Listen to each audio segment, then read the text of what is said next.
Lion of Judah, my trust is in you.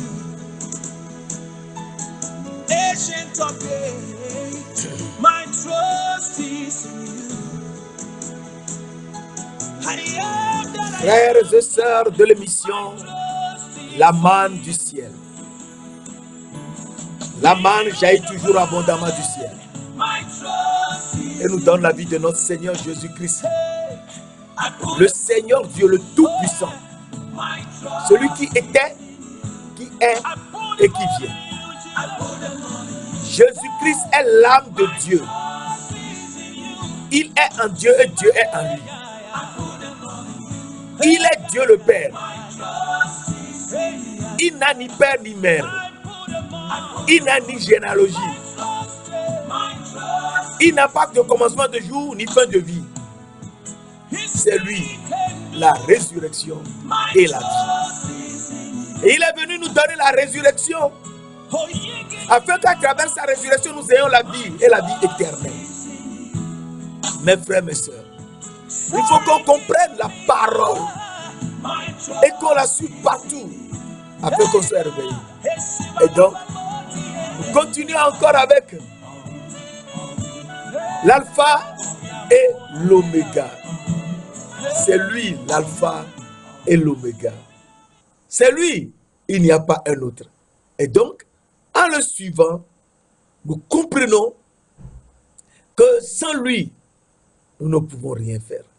Sans Jésus-Christ, nous ne pouvons rien faire. Et il est venu sur la terre pour chercher son épouse. C'est lui l'alpha et c'est lui l'oméga. Alors, je te disais que il est le premier et il reste toujours le même. Dans Ésaïe 41, verset 4, nous avons vu l'Éternel est le premier et le même jusqu'au dernier jour. Alors, il faut que, à ce niveau, tu sois réveillé. Car il nous dit, moi l'Éternel, je suis le premier et le même jusqu'au dernier jour, jusqu'au dernier âge. Donc, il est le premier. Il est avant toute chose. C'est lui qui a tout fait dans les cieux des cieux. C'est lui également qui a parlé et les trois cieux qui sont au-dessus de nos têtes sont sortis. C'est lui qui a soufflé et les chérubins sont apparus. Et donc, c'est lui qui a fait la terre par sa sagesse et nous a amenés, nous âmes vivantes invisibles, sur cette terre. Et les anges, les chérubins nous ont portés sur leur tête et sont passés par un chemin à travers les trois cieux qu'ils ne connaissaient d'ailleurs pas et sont venus sur la terre. Et Jésus nous a dit sur cette terre, je suis. C'est lui le chemin. La vérité et la vie. Donc c'est lui le chemin que les chérubins ont pris en venant sur la terre, oui. Car Jean 1, verset 51 nous a dit, en vérité, vous verrez désormais le ciel ouvert et les anges de Dieu monter et descendre sur le Fils de l'homme. Donc si les anges de Dieu sont montés et sont descendus sur le Fils de l'homme, donc c'est sur le Fils de l'homme qu'ils sont descendus sur la terre en nous portant sur leur tête. Ézéchiel 1, verset 25 à 28. Et donc à partir de cet aspect, nous comprenons que il est le premier. Ésaïe 41, verset 4 nous dit, l'Éternel est le premier et le même jusqu'au dernier âge. Donc s'il est le premier, il faut qu'on sache de manière très importante, je te l'avais dit la dernière fois, que hors lui, il n'y a point de Dieu. Hors l'Éternel, il n'y a point de Dieu. Alors, je te relis Ésaïe 45 pour que nous soyons complètement éveillés. Ésaïe 45, versets 5 et 6, nous dit, Je suis l'Éternel, il n'y en a point d'autre. Il n'y a point d'autre Dieu, c'est lui. Je suis l'Éternel, il n'y en a point d'autre. Hors moi, il n'y a point de Dieu. Verset 6. C'est afin que l'on sache, du soleil levant au soleil couchant, que hors moi, il n'y a point de Dieu. Je suis l'Éternel, il n'y en a point d'autre. Donc, il est l'Éternel, il n'y en a point d'autre. Il faut qu'on sache que lui, c'est lui seul. Et ce n'est qu'avec lui qu'il faut composer pour retrouver le chemin et retourner dans les cieux. Il n'y en a point d'autre. Et donc, ce qu'il nous dit, c'est ce qu'il faut suivre. Il ne faut pas penser à soi-même. Ce que l'Éternel nous dit, c'est ce que nous devons suivre. Alors, il nous dit, dans Ésaïe 43, c'est dans Ésaïe qu'il a donné ses révélations. Le grand prophète Ésaïe. Dans Ésaïe 43, versets 10 à 13, la parole de Dieu nous dit, vous êtes mes témoins. Alors le Seigneur Dieu nous dit, nous sommes ses témoins. Donc ce qu'il nous dit, nous ses témoins, c'est ce que nous devons faire. Et ce qu'il nous dit, nous savons qu'il nous l'avait dit avant la fondation du monde. Avant la fondation, il nous l'a dit. Pour que nous en témoignions aujourd'hui sur la terre à tout le monde. Vous êtes mes témoins, dit l'Éternel, vous et mon serviteur que j'ai choisi, afin que vous le sachiez et que vous me croyiez et compreniez que moi, je suis l'Éternel, c'est moi. Avant moi, il n'a point été formé de Dieu. Et après moi, il n'en aura point. Après moi, il n'y en aura point. Avant moi, il n'a point été formé de Dieu. Après moi, il n'en aura point. Donc, il est l'alpha et l'oméga. C'est moi qui suis l'Éternel. Et hors moi, il n'y a pas de sauveur. Le sauveur qui est venu nous chercher sur la terre, qui est le Seigneur Jésus-Christ, c'est lui l'Éternel. C'est lui Dieu. C'est lui le seul. Il n'y en a pas d'autre Dieu. Hors lui, il n'y a pas d'autre Dieu. C'est lui le sauveur. Et il est venu nous sauver.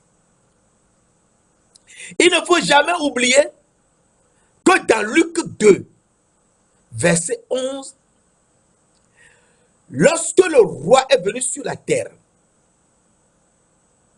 et que il était né à Bethléem, Dieu a donné la révélation à des bergers de venir et qu'ils trouveront ce fils qui vient de naître.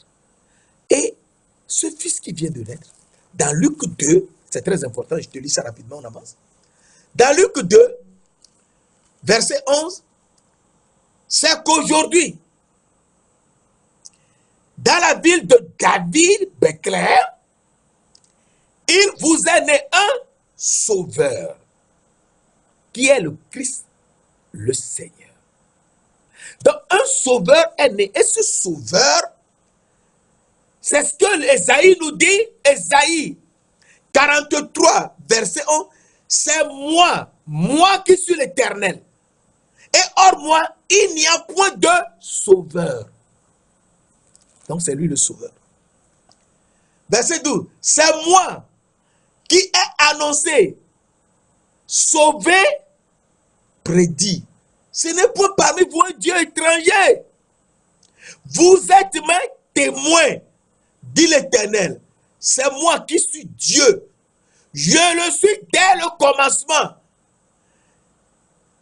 Et nul ne délivre de ma main. J'agirai, qui s'y opposera. C'est moi qui ai annoncé, sauvé, prédit. Ce n'est point parmi vous un Dieu étranger. Vous êtes mes témoins.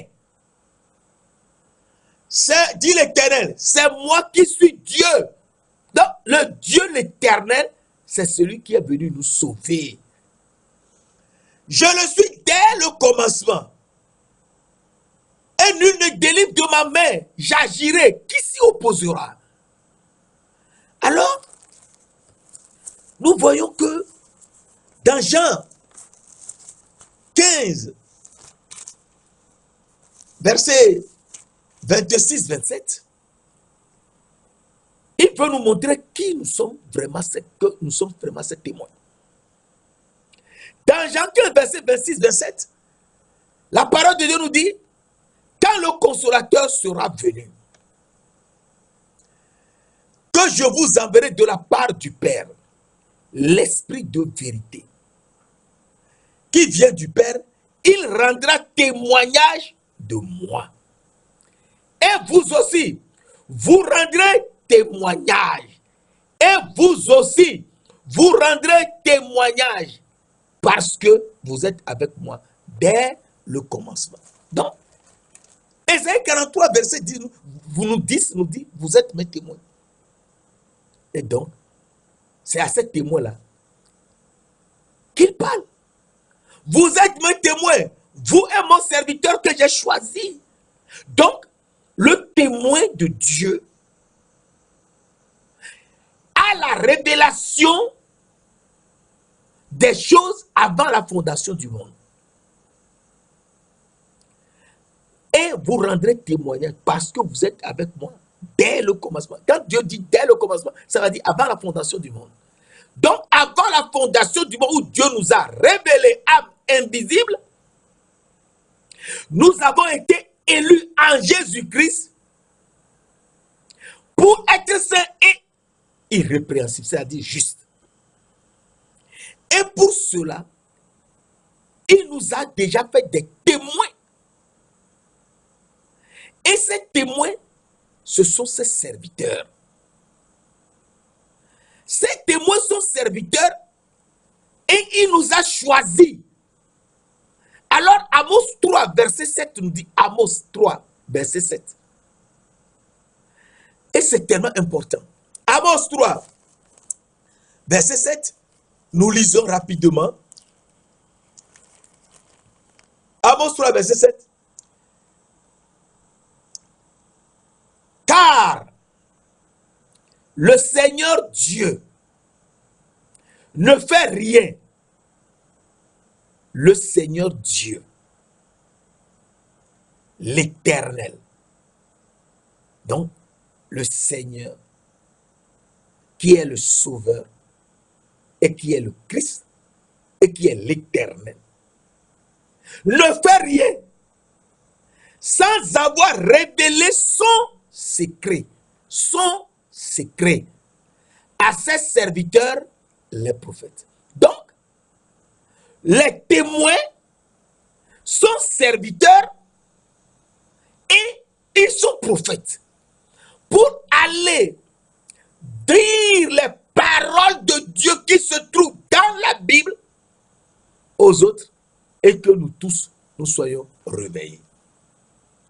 À partir de là, nous comprenons que Dieu de gloire nous montre un verset tellement important dans Ésaïe 48, et nous devons faire attention avec ce verset. Ésaïe 48, verset 11-12. Ésaïe 48, verset 11-12.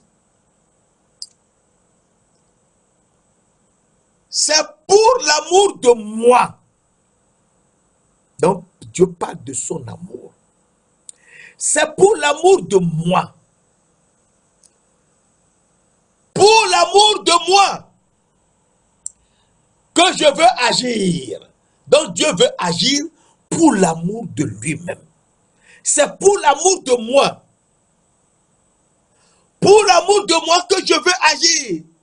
Car comment mon nom serait-il profané? Je ne donnerai pas ma gloire à un autre. Pas un autre qui peut se dire Dieu, non. comme Satan le fait, non. Verset 12. Écoute-moi, Jacob. C'est et toi, Israël, que j'ai appelé. C'est moi. Moi qui suis le premier. C'est aussi moi qui suis le dernier. Donc, pour l'Éternel, qui est le Sauveur, qui est Dieu, il dit que c'est lui. Il n'y en a point d'autre. Il est le premier et il est le dernier. Alors, il faut qu'on soit réveillé pour qu'on sache que c'est lui le premier et c'est lui le dernier. Mes frères, mes sœurs, à partir de là, nous comprenons que l'Éternel est Dieu, il est le premier et il est le dernier. S'il est le premier et le dernier, cela veut donc dire ce que nous avons vu la dernière fois. Apocalypse 1, verset 8. Je suis l'alpha et l'oméga, dit le Seigneur Dieu, qui était et qui vient, le Tout-Puissant. Alors, Alpha et Oméga est le Seigneur Dieu, le Tout-Puissant, qui était, qui est et qui vient. C'est ce qui nous avait fait comprendre dans Apocalypse 4, verset 8, que je t'avais lu la dernière fois. Saint, Saint, Saint est le Seigneur Dieu, le Tout-Puissant, celui qui était, qui est et qui vient. Ah, qui était, qui est, qui vient. C'est celui qui est saint, saint et saint. Le Père Saint, le Fils Saint, l'Esprit Saint. Ah! Donc le Père est le Fils et est l'Esprit, oui. Alors, il faut qu'on se pose des questions. Alors, Ésaïe nous explique. Ésaïe 6, verset 3 à 5. Ésaïe 6, verset 3 à 5, qui est un verset très important. Les séraphins s'écriaient dans les cieux. L'arrêt de la mort du roi Osias, Ésaïe 6, verset à 5, à 6, à 5, pardon. L'année de la mort du roi Osias, je vis le Seigneur. Le Seigneur qui est le Sauveur et qui est le Christ et qui est l'Éternel. Assis sur un trône très élevé, et les pans de sa robe remplissaient le temple. Verset 2, des séraphins se tenaient au-dessus de lui.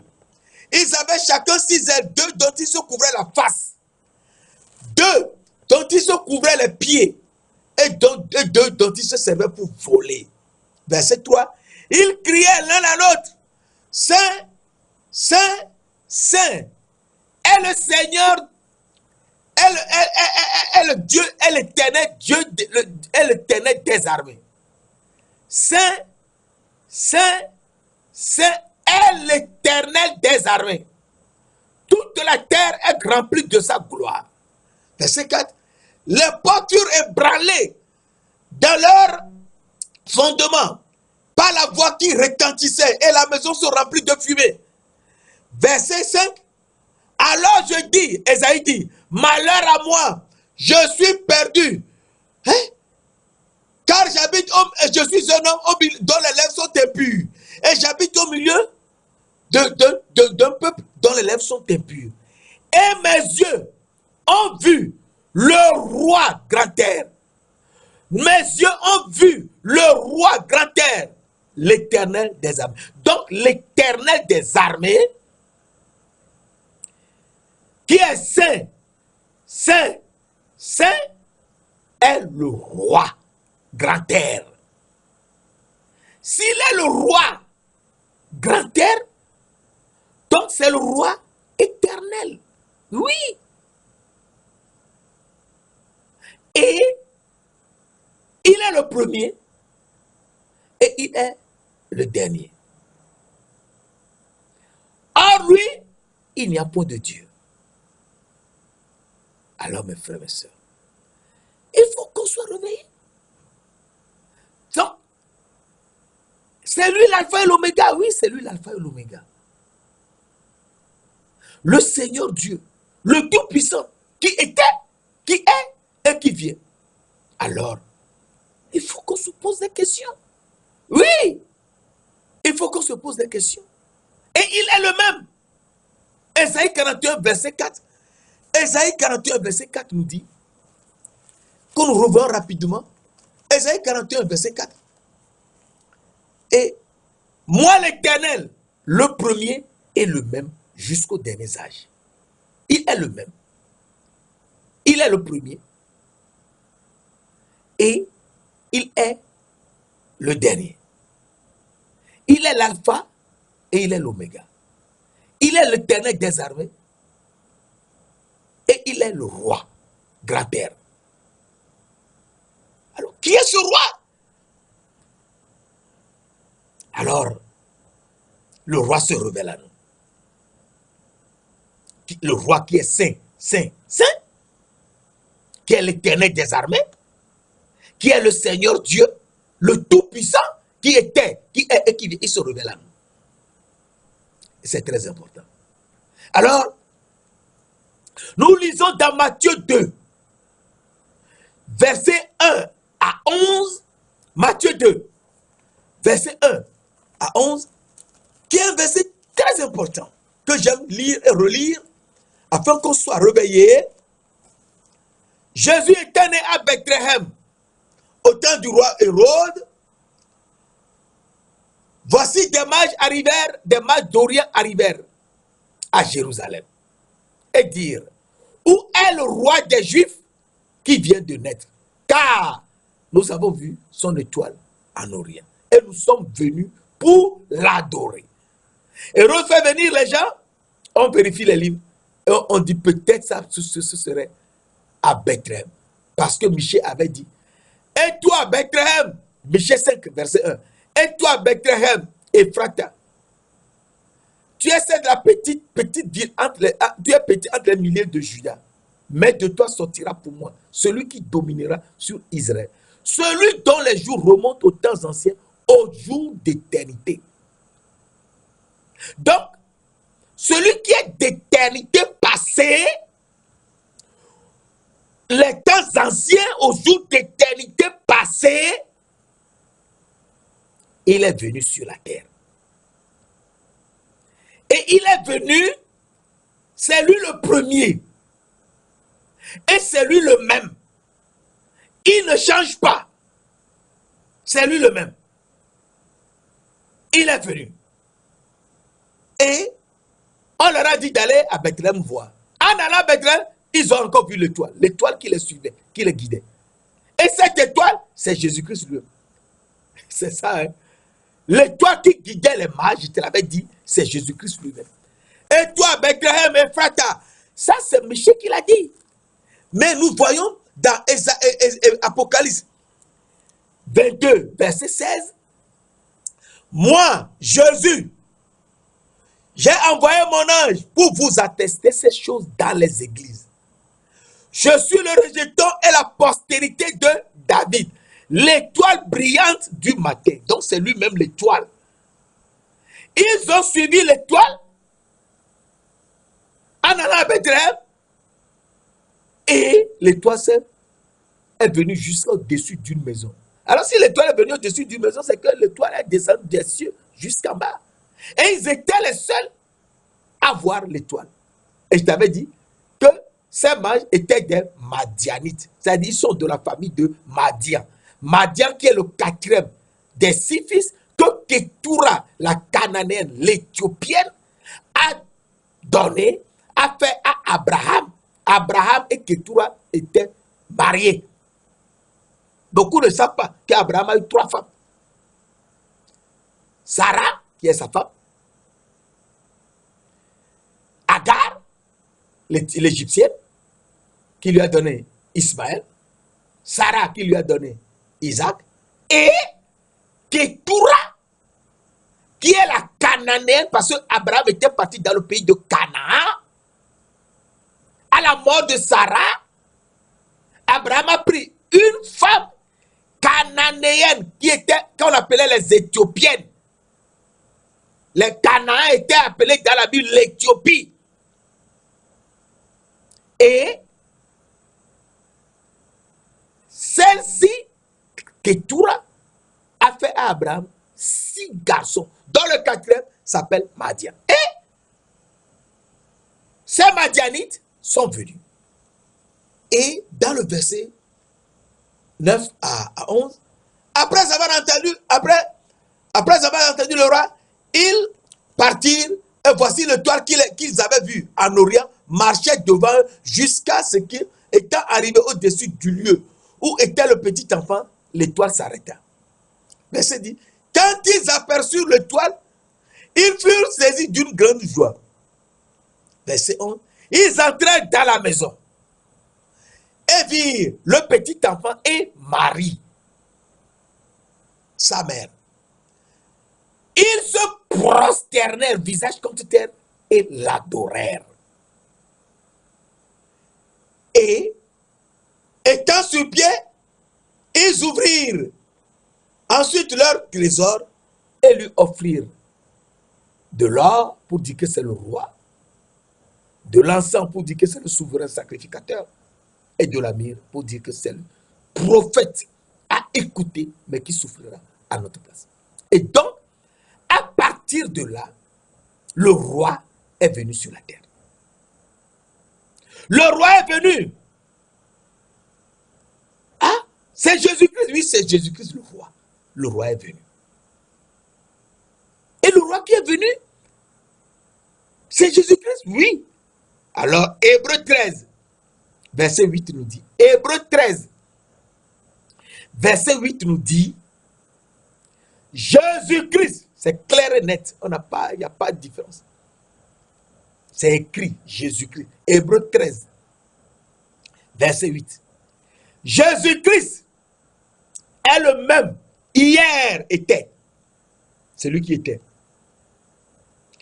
Aujourd'hui, celui qui est, c'est-à-dire je suis. Et éternellement, qui vient. Jésus-Christ est le même hier, aujourd'hui et éternellement. Et donc, si Jésus-Christ est le même hier, aujourd'hui et éternellement, donc c'est lui qui est saint, c'est lui le Seigneur Dieu, le Tout-Puissant, qui était, qui est et qui vient. Et s'il est saint, c'est lui l'Éternel des armées, dont la terre est remplie de sa gloire, et c'est lui le roi grandeur. À partir de là, c'est lui le roi, oui, c'est lui le roi. Et pour manifester qu'il est effectivement le roi, Jésus arrivait à Bethphage, un verset très important.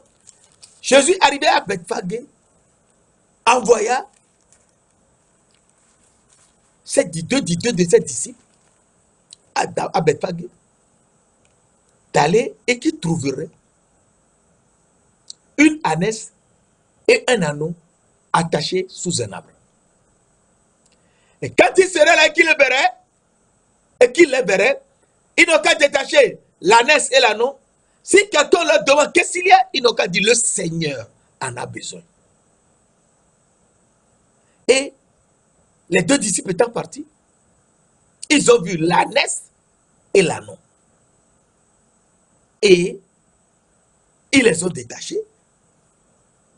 Les gens ont posé la question. Et ils ont dit, le Seigneur en a besoin. Et on les a laissés partir. Je te lis cela. Afin que tu saches que tout est dans la Bible. Matthieu 21, verset 1 à 9. Lorsqu'ils s'approchèrent de Bethphage, lorsqu'ils s'approchèrent de Jérusalem, et qu'ils furent arrivés à Bethphage, vers la montagne des Oliviers, Jésus envoya deux disciples en leur disant, allez au village qui est devant vous. Vous trouverez aussitôt une ânesse attachée et un anneau avec elle. Détachez-les et amenez-les moi. Si quelqu'un vous demande quelque chose, vous répondrez, le Seigneur en a besoin. Et à l'instant, il les laissera aller. Or, ceci arriva afin que s'accomplisse ce qui avait été annoncé par le prophète Zacharie, dans Zacharie 9:9. Sans Zacharie 9:9. Dit à la fille de Zion, voici ton roi vient à toi, plein de douceur, et monté sur un âne, sur un ânon, le petit d'une ânesse. Verset 6. Les disciples allèrent et firent ce que Jésus avait ordonné. Ils amenèrent l'ânesse et l'ânon, mirent sur eux leurs vêtements et firent asseoir Jésus-Christ dessus. Mes frères, mes sœurs, Jésus est assis sur l'ânesse et l'ânon. C'est impossible. Oui, c'est lui, Jésus-Christ. Personne ne peut s'asseoir sur une ânesse et l'ânon en même temps. C'est impossible. Mais Jésus, lui, ce qui est impossible aux hommes est possible à Dieu. Ce qui est impossible aux hommes est possible à Dieu. Jésus, lui, il est assis sur l'ânesse et l'ânon. La plupart des gens étendirent leurs vêtements sur le chemin, coupèrent des branches d'arbres et enjochèrent la route. Et l'ânesse et l'ânon marchaient sur leurs vêtements et sur les branches. Mes frères, mes soeurs, ce n'est plus Jésus qui marchait sur les vêtements des gens. Ce sont les ânesses et l'ânon qui marchaient sur les vêtements des gens. Ceux qui les précédaient et ceux qui suivaient Jésus criaient, Hosanna au fils de David. Béni soit celui qui vient au nom du Seigneur. Hosanna dans les lieux très hauts. Mes frères, mes sœurs, il faut qu'on sache que rien n'est impossible à Dieu. Tout est possible à Dieu. Rien. Et il est assis sur une ânesse et un ânon, selon Zacharie 9, verset 9. Et c'est pour cela d'ailleurs que on n'a pas voulu de Jésus, car ils disent qu'il a dit qu'il est le roi d'Israël. Et on l'a arrêté à cause de cela. Et on l'a tué à cause de cela. Mais nous voyons que ce que Esaïe nous a dit, le roi est venu. Et le roi, nous en avons la révélation. Il y a Matthieu 21, verset 1 à 9. Suivant Zacharie 9, verset 9. Que le roi est assis sur une ânesse et un ânon. Et donc, le roi est effectivement venu pour nous sauver. C'est lui notre créateur. Et c'est lui notre sauveur. Et c'est lui qui nous conduit dans les cieux des cieux. Il faut se laisser conduire. Parce que il est le créateur. Nous sommes des créatures. Sur la terre, nous sommes des créatures. Et lui, il nous a créés. Job 33, verset 4 nous dit, l'Esprit de Dieu m'a créé. Le souffle du Tout-Puissant m'anime. Et dans Job 32, verset 8, nous disons, puis il dit à l'homme. Dans l'homme, c'est l'esprit. Le souffle du Tout-Puissant qui donne l'intelligence. À partir de là, nous comprenons que c'est l'Esprit de Dieu qui nous a créés sur la terre. Et Jésus-Christ est l'Esprit. L'Esprit,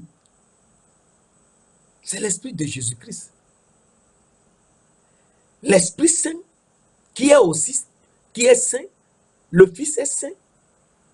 Jean 6, verset 69. Et le Père est saint. Jean 17, verset 11. Donc, c'est lui Jésus, qui nous a créés. Et il nous a créés pour que on le suive. Parce que c'est lui la lumière. Il faut suivre le Seigneur Jésus-Christ pour avoir la lumière. Il ne faut jamais oublier, et nous y reviendrons un autre jour, que dans Genèse 1, verset 1 à 3, au commencement, Dieu créa les cieux et la terre. Mais ce commencement, c'est après la fondation du monde. C'est lorsque Dieu a voulu créer les cieux et la terre, il a créé les cieux par sa parole. Et il a soufflé, les chérubins sont sortis. Somme 33, verset 6. C'est très important, il ne faut jamais oublier. Au commencement, Dieu créa les cieux. Ce n'est pas le commencement avant la fondation du monde, c'est le commencement après la fondation du monde. Et, verset 2, la terre était en forme vide. Mais nous avons oublié cela. Il ne faut pas oublier. La terre était en forme vide. Il y avait des ténèbres à la surface de l'abîme. Et l'Esprit de Dieu se mouvait au-dessus des eaux. Verset 3. Dieu dit que la lumière soit, et la lumière fut. Et quand la lumière fut, tout a été créé. Tout.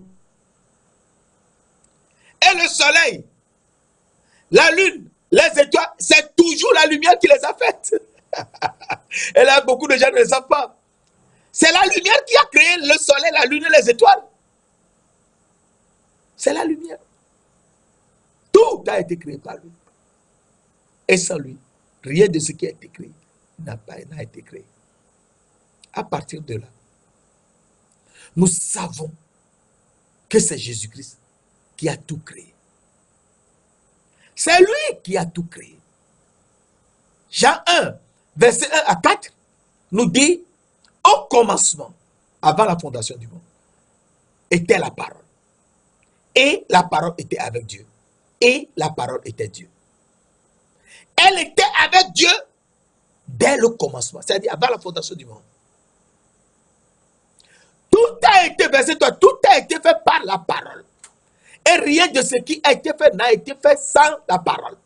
Verset 4. À la parole était la vie. Et la vie était la lumière des hommes. Et la vie était la lumière des hommes. Donc, tu ne peux jamais avoir la lumière et être lumière du monde si la parole de Dieu n'est pas en toi. En elle était la vie. Et la vie était la lumière des hommes. Donc, si la parole de Dieu n'est pas en toi, tu ne peux jamais avoir la vie et voir. Tu seras dans les ténèbres de la terre. Et l'esprit ne peut jamais te conduire.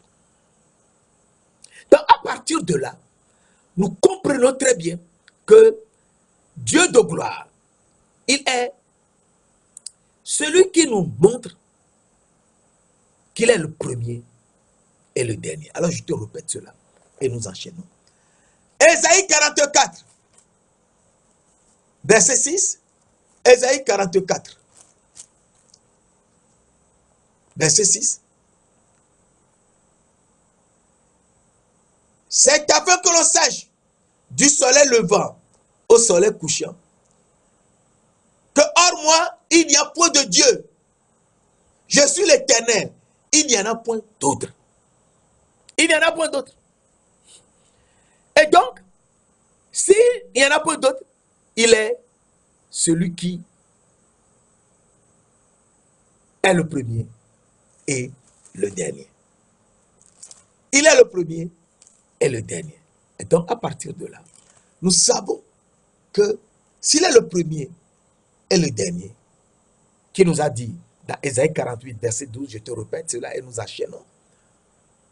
Écoute-moi Jacob et toi Israël que j'ai appelé. C'est moi qui suis le premier. C'est aussi moi qui suis le dernier. Et donc, s'il est le premier, et s'il est le dernier, donc c'est lui le seul Dieu. Il est le premier, il est le dernier, c'est lui le seul Dieu. Il n'y en a point d'autre. S'il est le seul Dieu, eh bien, nous voyons dans Colossiens, 1 Corinthiens 8, 1 Corinthiens 8, verset 6. Néanmoins, pour nous, il n'y a qu'un seul Dieu. Non, il n'y a qu'un seul, donc c'est lui seul. Il n'y a qu'un seul Dieu, le Père, de qui viennent toutes choses et pour qui nous sommes. Et un seul Seigneur, Jésus-Christ, par qui sont toutes choses et par qui nous sommes. Et donc, c'est lui le seul. Oui, c'est lui le seul. Ephésiens 4 nous dit, verset 4 à 6, il y a un seul corps et un seul esprit. Verset 5. Un seul Seigneur et une seule foi. Un seul baptême. Verset 6. Un seul Dieu, le Père, de tous, qui est au-dessus de tous, et parmi tous, et en tous. Donc c'est lui, oui, c'est lui seul. Et donc, à partir de là, nous comprenons que Jésus-Christ est celui qui était, celui qui est et qui vient. Donc c'est lui qui est c'est le Seigneur Dieu, c'est lui le Tout-Puissant. Et nous savons également qu'il est l'alpha et l'oméga. Et s'il est l'alpha et l'oméga, je t'avais lu la dernière fois, dans Apocalypse 1, qui est un verset très important, verset 17-18. Quand je vis le Seigneur qui a une épée aiguë à 2 tranchants et dont le visage brillait comme le soleil, son visage brillait comme le soleil. Ça nous rappelle Matthieu 17, verset 2. Ok. Quand je le vis, je tombais à ses pieds comme mort. C'est Jean qui nous parle. Il posa sa main droite sur moi en disant, ne crains point. Je suis le premier et le dernier. Et le vivant. J'étais mort. Et voici, je suis vivant au siècle des siècles. Je tiens les clés de la mort et du séjour des morts. Donc, c'est lui le premier, c'est lui le dernier. Ah, et donc, à partir de là, nous comprenons que c'est lui, oui. Alors, il nous dit, dans Apocalypse 2, verset 8, écrit à l'ange de l'église de Smyrne, voici ce que dit le premier et le dernier. Celui qui était mort et qui est revenu à la vie. Qui était mort, qui est revenu à la vie? C'est Jésus-Christ qui est mort et qui est revenu à la vie. Il a ressuscité le 3e jour pour nous confirmer que c'est lui qui est la résurrection et la vie. Jean 11, verset 25. C'est lui la résurrection et la vie. C'est lui également qui nous a révélé âme vivante, invisible, avant la fondation du monde. Et il est ressuscité des morts. 1 Pierre 1, verset 18 à 22. Alors à partir de ces choses, nous comprenons très bien que sans Jésus-Christ, nous ne pouvons rien faire. Rien, on ne peut rien. Car sans lui, nous ne sommes rien du tout. Alors, nous lisons 2 derniers versets pour comprendre cela. Et nous sommes sûrs que, en le suivant, nous irons auprès de lui. Alors, Apocalypse 21 nous dit, verset 2, je vis descendre du ciel, d'auprès de Dieu, La ville sainte, la nouvelle Jérusalem, préparée comme une épouse qui s'est parée pour son époux. Donc, la nouvelle Jérusalem, qui est descendue du ciel avec son époux, est l'épouse de l'époux. Et donc, le Seigneur Jésus-Christ est le Créateur qui est descendu du ciel pour chercher son épouse. Et il s'est sacrifié pour sauver l'épouse qu'il a créée et il l'a conduite au ciel. Et là, dans les cieux, il y a eu les noces de l'agneau dans les cieux des cieux. Et l'épouse est revenue avec lui sur la terre. Les noces de l'agneau qui ont duré 7 ans dans les cieux. Et pendant ce temps, sur la terre, il y a eu la grande tribulation. Alors, nous lisons, il essuiera toutes larmes de leurs yeux et la mort ne sera plus. Il n'y aura plus ni deuil, ni cri, ni douleur, car les premières choses ont disparu. Et celui qui était assis sur le trône dit, voici, je fais toutes choses nouvelles. Alors le verset 6, et il me dit, Apocalypse 21, verset 6, je suis l'alpha et l'oméga. Donc celui qui est l'épouse, celui qui est l'époux, c'est lui l'alpha et l'oméga. Mes frères, mes sœurs, nous sommes tellement heureux de partager ces instants avec toi et qu'on sache que l'alpha et l'oméga est notre époux. Et il nous amènera bientôt dans les cieux des cieux pour les noces de l'agneau qui vont durer pendant 7 ans. Alors je retourne à Apocalypse 21, verset 6. Il me dit, c'est fait, je suis l'alpha et l'oméga, le commencement et la fin. À celui qui a soif, je donnerai de la source de l'eau de la vie à boire gratuitement. Alors, nous lisons un dernier verset et nous allons à la fin. Dans Apocalypse 22, verset 13, nous lisons, je suis l'alpha et l'oméga, le commencement et le premier, pardon, je suis l'alpha et l'oméga, le premier et le dernier, c'est-à-dire le même. Je suis le même.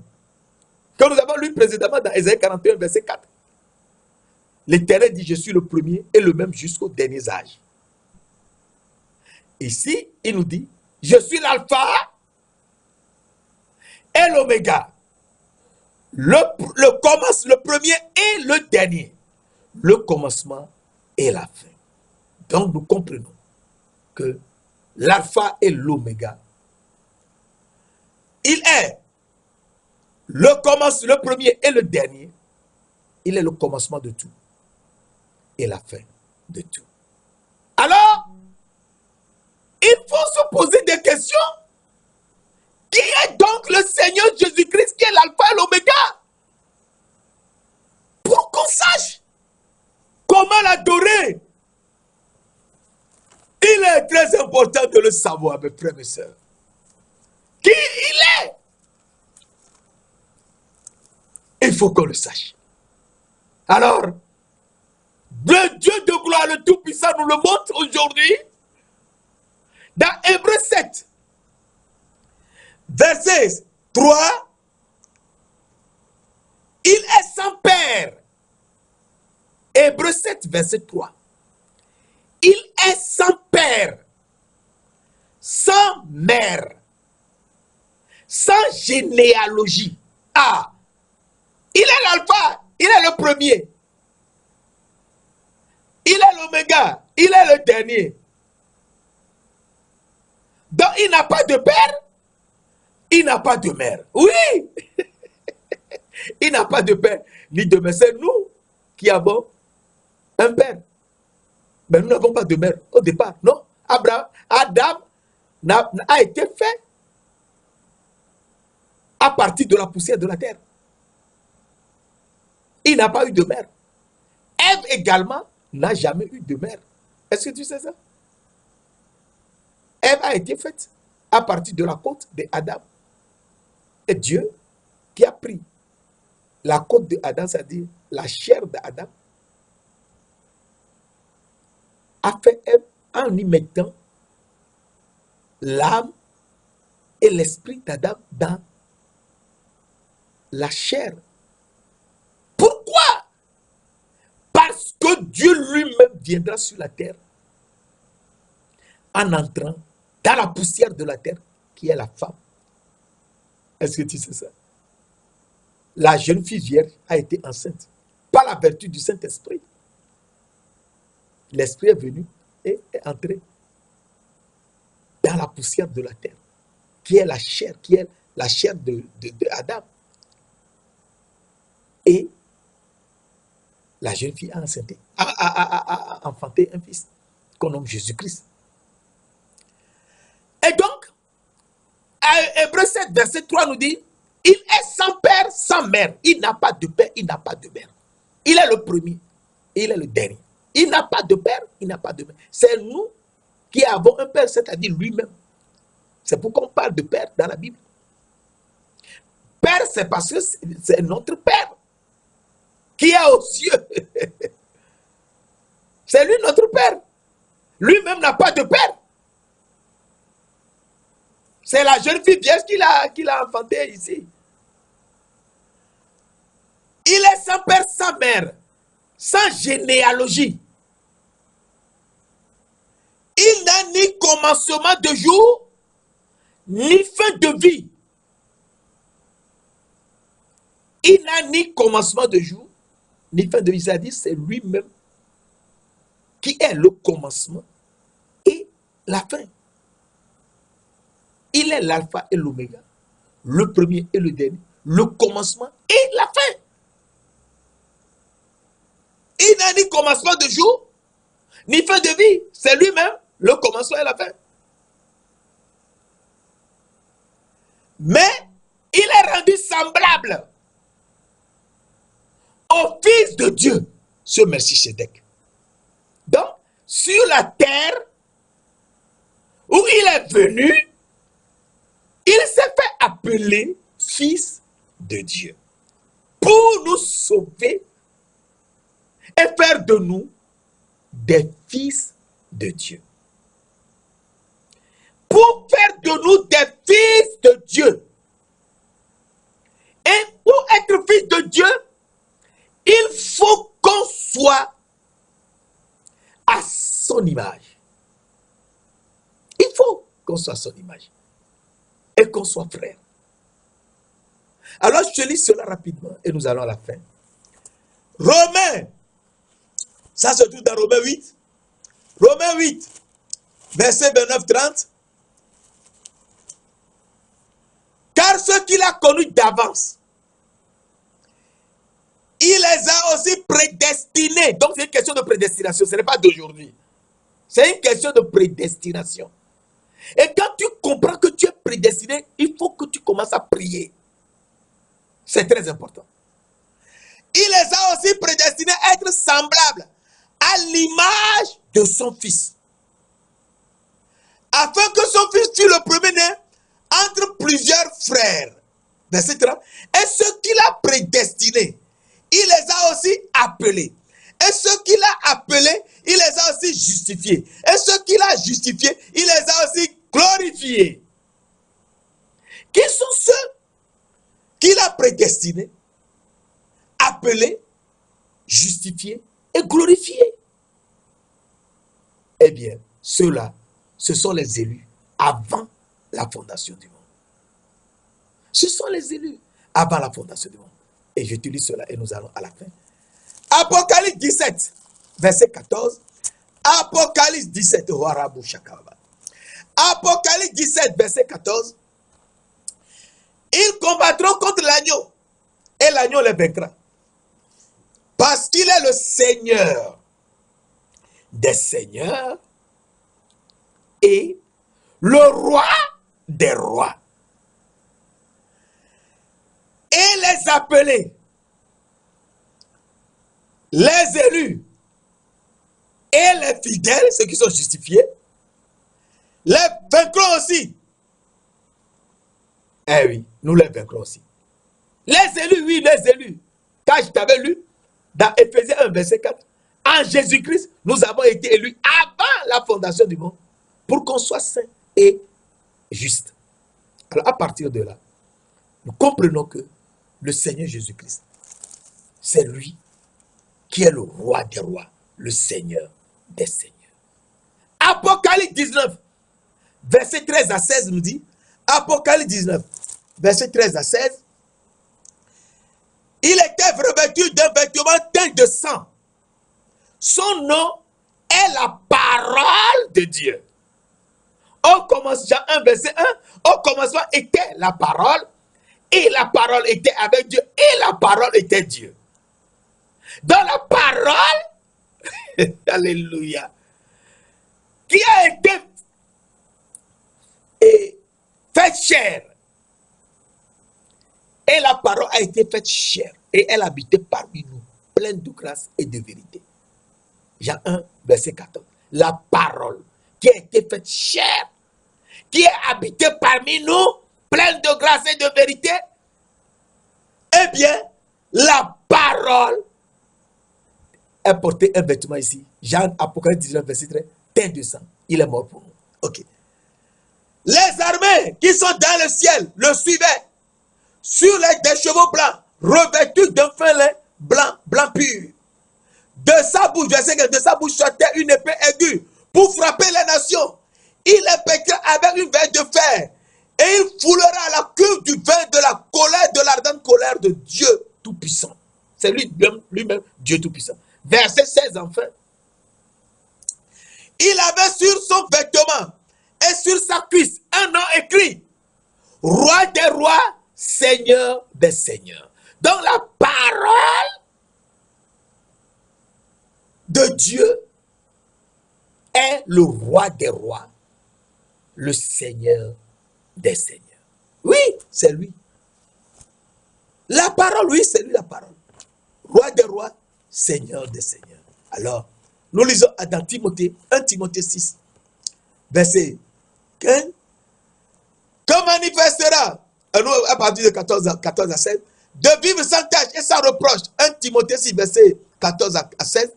De vivre sans tâche et sans reproche jusqu'à l'apparition de notre Seigneur Jésus-Christ. Verset 15. Que manifestera en son temps le bienheureux et le seul souverain sacrificateur, le roi des rois et le Seigneur des seigneurs, qui seul possède l'immortalité, qui habite une lumière inaccessible, que nul homme n'a vu ni ne peut voir, à qui appartient l'honneur, la puissance éternelle. Amen. Et donc, à partir de là, nous savons que c'est Jésus-Christ qui est le roi des rois, le Seigneur des seigneurs. Et lui qui est le roi des rois, il nous dit dans 1 Thessaloniciens, 1 Timothée 1, verset 17, au roi des siècles, c'est lui le roi des siècles, immortel, invisible, c'est lui le Dieu invisible. Seul Dieu, il est le seul Dieu, soit gloire, honneur, magnificence au siècle des siècles. Amen. Et donc, Jésus-Christ est le roi des rois, le Seigneur des seigneurs. Saint-Esprit, Esprit de Dieu vivant, nous te remercions pour toutes ces révélations qui concernent le Seigneur Jésus-Christ, qui est saint, saint, saint, qui est le Seigneur Dieu le Tout-Puissant, qui était, qui est et qui vient, qui est l'Éternel des armées et qui est le roi, et qui, sans lui, nous ne pouvons rien faire. C'est lui qui est Dieu, le Père, pour nous. Car lui-même, il est sans père et sans mère, sans généalogie. Nous te remercions de nous l'avoir fait au nom précieux de notre Seigneur Jésus-Christ de Nazareth. Amen.